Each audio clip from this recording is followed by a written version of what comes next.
शिव और सती का विवाह। दक्ष प्रजापति की कई पुत्रियां थीं। सभी पुत्रियां गुणवती थीं, फिर भी दक्ष के मन में संतोष नहीं था। वे चाहते थे उनके घर में एक ऐसी पुत्री का जन्म हो जो सर्वशक्ति संपन्न हो एवं सर्वविजयनी हो, जिसके कारण दक्ष एक ऐसी ही पुत्री के लिए तप करने लगे। तप करते करते अधिक दिन बीत गए तो भगवती आद्या ने प्रकट होकर कहा, मैं तुम्हारे तप से प्रसन्न हूँ। तुम किस कारणवश तप कर रहे हो?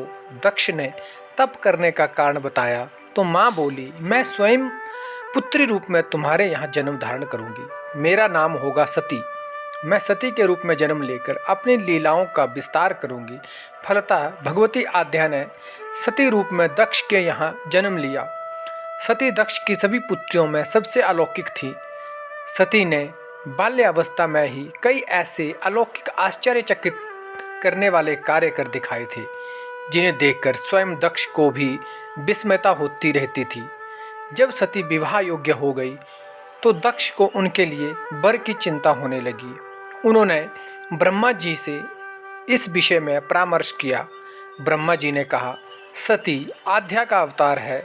आद्या आदि शक्ति और शिव आदि पुरुष है। अतः सती के विवाह के लिए शिव ही योग्य और उचित वर है। दक्ष ने ब्रह्मा जी की बात मानकर सती का विवाह भगवान शिव के साथ कर दिया। सती कैलाश में जाकर भगवान शिव के साथ रहने लगी। भगवान शिव के दक्ष के दामाद थे, किंतु एक ऐसी घटना घटित हो गई जिसके कारण दक्ष के हृदय में भगवान शिव के प्रति बैर और विरोध का भाव पैदा हो गया।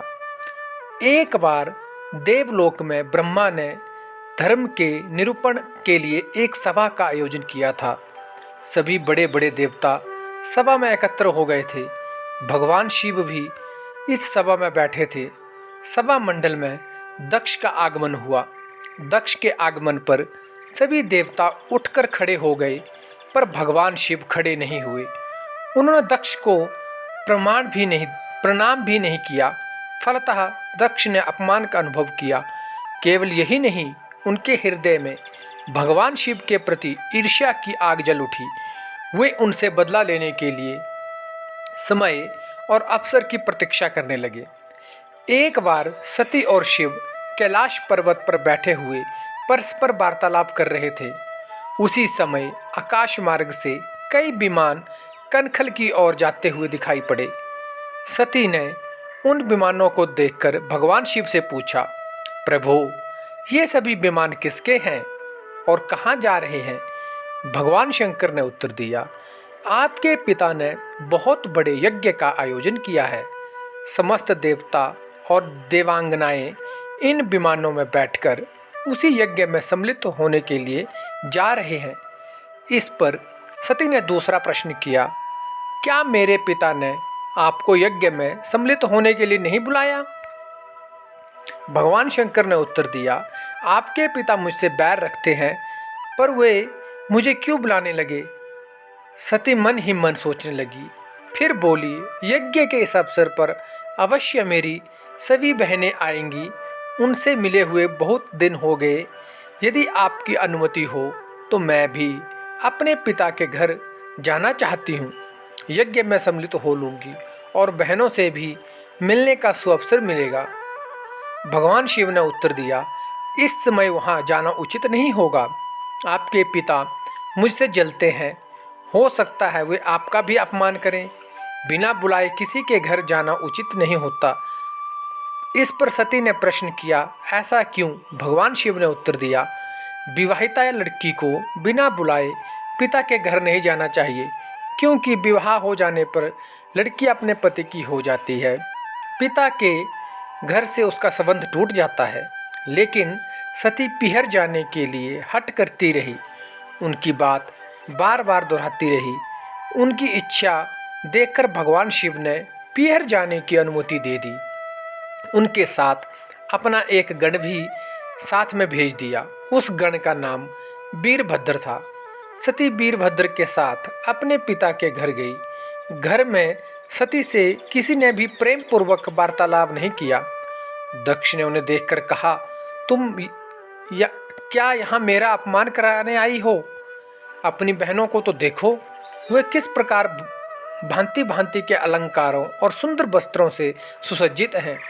तुम्हारे शरीर पर मात्र बागंबर है। तुम्हारा पति शमशानवासी और भूतों का नायक है। वह तुम्हें बागंबर छोड़कर और पहना ही क्या सकता है। दक्ष के कथन से सती के हृदय में पश्चाताप का सागर उमड़ पड़ा। वे सोचने लगी, उन्होंने यहाँ आकर अच्छा नहीं किया। भगवान ठीक ही कह रहे थे, बिना बुलाए पिता के घर भी नहीं जाना चाहिए। पर अब क्या हो सकता है, अब तो आ ही गई हूँ। पिता के कटु और अपमानजनक शब्द सुनकर भी सती मौन रही। वे उस यज्ञ मंडल में गई जहाँ सभी देवता ऋषि मुनि बैठे थे तथा यज्ञ कुंड में धूं धूं करती जलती हुई अग्नि में आहुतियाँ डाल रही थी। सती ने यज्ञ मंडप में सभी देवताओं के तो भाग देखे, किंतु भगवान शिव का भाग नहीं देखा।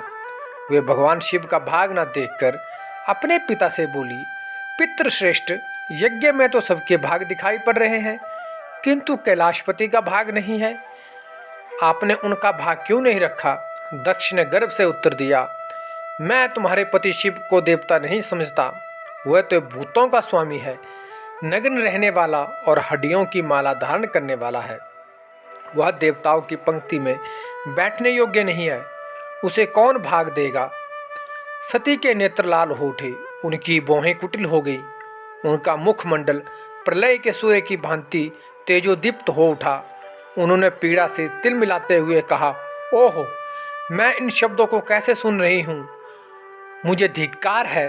देवताओं, तुम्हें भी धिक्कार है। तुम भी उन कैलाशपति के लिए इन शब्दों को कैसे सुन रहे हो, जो मंगल के प्रतीक हैं और जो क्षण मात्र से संपूर्ण सृष्टि को नष्ट करने की शक्ति रखते हैं। वो मेरे स्वामी हैं। नारी के लिए उसका पति ही स्वर्ग होता है। जो नारी अपने पति के लिए अपमानजनक शब्दों को सुनती है, उसे नरक में जाना पड़ता है। पृथ्वी सुनो, आकाश सुनो और देवताओं तुम भी सुनो। मेरे पिता ने मेरे स्वामी का अपमान किया है। मैं अब एक क्षण भी जीवित रहना नहीं चाहती। सती अपने कथन को समाप्त करती हुई यज्ञ के कुंड में कूद पड़ी। जलती हुई आहुतियों के साथ उनका शरीर भी जलने लगा। यज्ञ मंडप में खलबली पैदा हो गई, हाहाकार मच गया। देवता उठकर खड़े हो गए। वीरभद्र क्रोध से कांप उठे। वे उछल उछल कर यज्ञ का विध्वंस करने लगे। यज्ञ मंडप में भगदड़ मच गई। देवता और ऋषि मुनि भाग खड़े हुए। वीरभद्र ने देखते ही देखते दक्ष का मस्तक काटकर फेंक दिया। समाचार भगवान शिव के कानों में भी पड़ा। वे प्रचंड आंधी की भांति कनखल जा पहुँचे। सती के जले हुए शरीर को देखकर भगवान शिव ने अपने आप को भूल गए। सती के प्रेम और उनकी भक्ति ने शंकर के मन को व्याकुल कर दिया। उन शंकर के मन को व्याकुल कर दिया जिन्होंने काम पर भी विजय प्राप्त की थी और जो सारी सृष्टि को नष्ट करने की क्षमता रखते थे। वे सती के प्रेम में खो गए, बेसुध हो गए। भगवान शिव ने उन्मत्त की भांति सती के जले हुए शरीर को कंधे पर रख लिया। वे सभी दिशाओं में भ्रमण करने लगे। शिव और सती के इस अलौकिक प्रेम को देखकर पृथ्वी रुक गई, हवा रुक गई, जल का प्रवाह ठहर गया और रुक गई देवताओं की सांसें।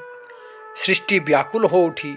सृष्टि के प्राणी पुकारने लगे, पाहि माम। भयानक संकट उपस्थित देखकर सृष्टि के पालक भगवान विष्णु आगे बढ़े। वे भगवान शिव की बेसुधी में अपने चक्र से सती के एक एक अंग को काट काट कर गिराने लगे। धरती पर 51 स्थानों में सती के अंग कट कट कर गिरे। जब सती के सारे अंग कट कर गिर गए तो भगवान शिव पुनः अपने आप में आए। जब वे अपने आप में आए तो पुनः सृष्टि के सारे कार्य चलने लगे। अगर पर जिन 51 स्थानों में सती के अंग कटकर गिरे थे, वही स्थान आज शक्ति के पीठ स्थान माने जाते हैं। आज भी उन स्थानों में सती का पूजन होता है, उपासना होती है। अगर दोस्तों ये वीडियो आपको अच्छी लगी हो तो आप इसे लाइक, शेयर और कमेंट करना बिल्कुल भी